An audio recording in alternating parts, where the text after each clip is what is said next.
في المشهد اللي بعد كده يا معلم بنشوف اتنين زي القمر من الراهبات رايحين يقابلوا لورنس ويتكلموا معاه، وكانوا واخدين معاهم اكل وشرب والدنيا معاهم تمام، ووقتها رحب بيهم جدا.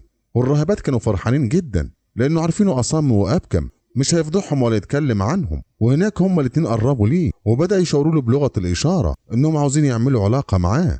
وساعتها ابن اللعيبة مرضيش يزعلهم وعمل علاقة معاهم هما الاتنين في وقت واحد، وعرف يروق عليهم ويدلعهم. ولما خلصوا الراهبات كانوا مبسوطين جدا وكانوا هيطيروا من الفرحة.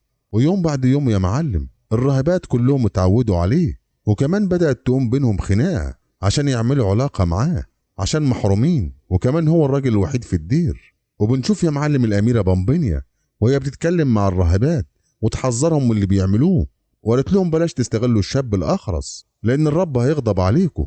لكن وقتها للأسف محدش بيسمع كلامها من الراهبات لأن كلهم محرومين من الحب والرومانسية داخل الدير. عشان كده الراهبات اتعصبوا على الأميرة بامبينيا وقالوا لها مالكيش دعوة بينا، عاوزة تيجي معانا تظبطي نفسك أهلا وسهلا، ويا ريت تخلي نصيحتك لنفسك. وساعتها الشاب لورنس كان فرحان جدا لما عرف ان الراهبات بيتخانقوا عليه عشان يظبطهم ويروق عليهم. وفي يوم يا معلم الأميرة بامبينيا اتعصبت عليه لأنها بدأت تحبه وهو مش سائل فيها، عشان كده بدأت تغير عليه من الراهبات وعاوزة تمنعه بأي طريقة. راحت بامبينيا غرقته بالمية السخنة عشان يبطل اللي بيعمله مع الراهبات.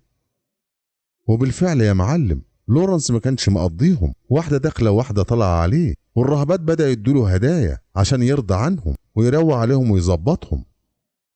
في المشهد اللي بعد كده يا معلم بنشوف الأمير جورج ملك روسيا بيدور على الأميرة بامبينيا في كل مكان. فجأة مرة واحدة حرس القائد صربينيو عمل ليهم كمين وخلصوا عليهم كلهم، لكن الأمير جورج عرف يهرب منهم.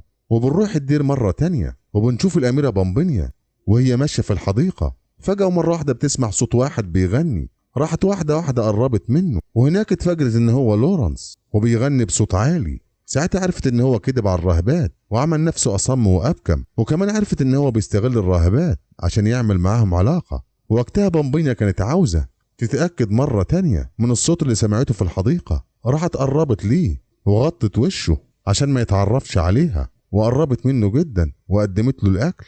راح ابن اللعيبة قرب منها وبس بوسة غريبة أول مرة يحس بحلاوتها. بعد كده بامبينيا سابته ومشت، عشان كده فضل يدور عليها في كل مكان لكن للأسف ما وصلش ليها.